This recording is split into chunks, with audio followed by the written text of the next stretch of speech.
Ada hukum-hukum alam yang mengatur dunia tempat kita hidup. Seperti matahari terbenam, bulan muncul, dan bintang bersinar di langit. Bumi dan planet terus berputar.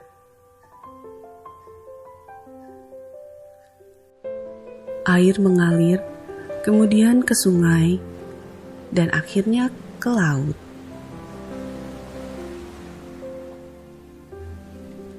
Saat musim dingin berlalu, musim semi tiba dan bunga-bunga bermekaran.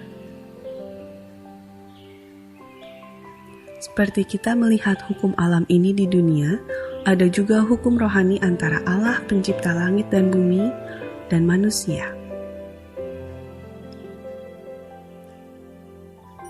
Tuhan Allah mengasihi saudara dan mempunyai suatu rencana yang indah bagi hidup saudara.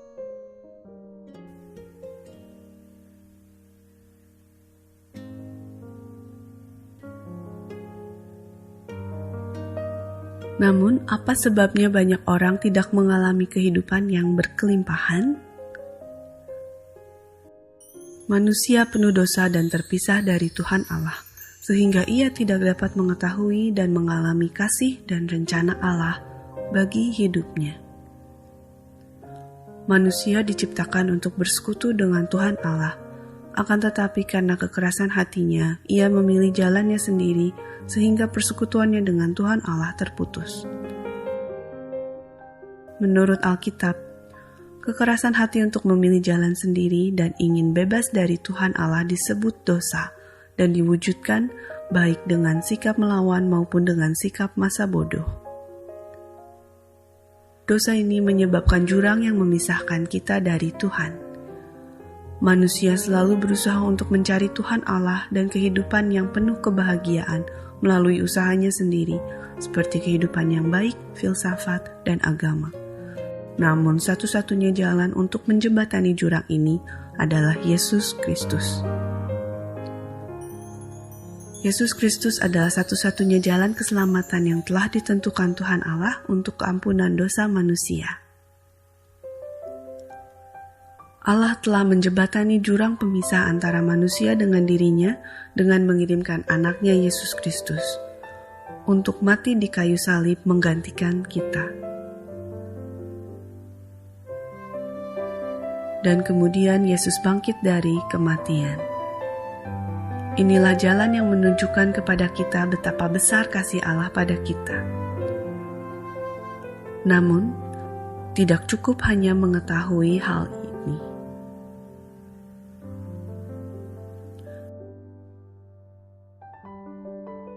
Kita harus menerima Yesus Kristus menjadi juru selamat dan Tuhan kita dengan mengundangnya secara pribadi. Dengan demikian, kita dapat mengetahui dan mengalami kasih dan rencana Allah bagi hidup kita. Kita menerima Kristus dengan mengundangnya secara pribadi. Yesus sedang mengetuk pintu hati kita. Kalau kita mendengar suaranya dan membuka pintu hati kita, Kristus akan masuk dalam hidup kita dan kita dapat memulai persekutuan dengannya. Kedua lingkaran ini menggambarkan dua macam kehidupan. Lingkaran sebelah kiri menggambarkan hidup yang dikuasai oleh si aku. Si aku bertahta dalam hidup dan Kristus ada di luar kehidupan. Segala keinginan dikuasai oleh si aku berakhir dengan kekacauan dan kekecewaan.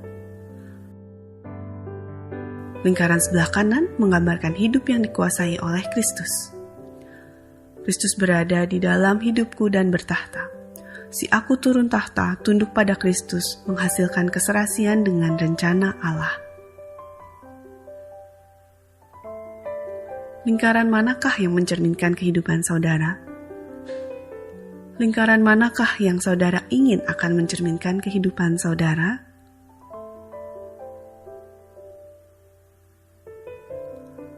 Saudara dapat menerima Kristus sekarang juga dengan doa berdasarkan iman.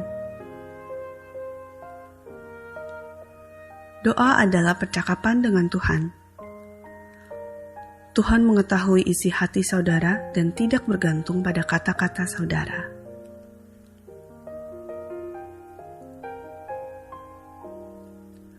Berikut ini adalah salah satu saran doa. Tuhan Yesus, saya memerlukan Engkau. Terima kasih karena telah mati di salib untuk mengampuni dosa-dosaku. Saya membuka pintu hatiku dan menerima Engkau sebagai Juru Selamat dan Tuhanku. Terima kasih karena mengampuni dosa-dosaku dan memberiku hidup kekal. Kuasailah tahta hatiku.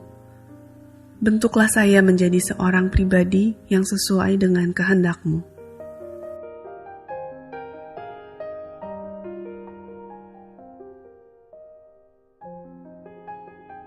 Kalau saudara mengucapkan doa ini dengan sungguh-sungguh, Yesus sekarang berada dalam hatimu dan kehidupanmu menjadi baru. Dosa-dosa saudara telah diampuni, saudara memiliki hidup kekal dan menjadi anak Tuhan. Persekutuan dalam gereja yang baik sangat penting untuk bertumbuh dalam persekutuan dengan Tuhan. Kalau ada beberapa potong kayu bersama-sama terbakar, maka nyalanya besar. Tetapi jika salah satu potong diambil dan dibiarkan sendirian, padamlah apinya. Jadi penting bagi saudara untuk memiliki hubungan dengan orang-orang Kristen yang lain. Hubungilah atau kunjungi gereja yang berdekatan di mana Kristus diagungkan dan firman Allah diberitakan. Bersama-sama dengan orang-orang Kristen di gereja, saudara akan bisa mempelajari tentang Yesus Kristus dan hidup dalam kelimpahan seperti yang Tuhan kehendaki.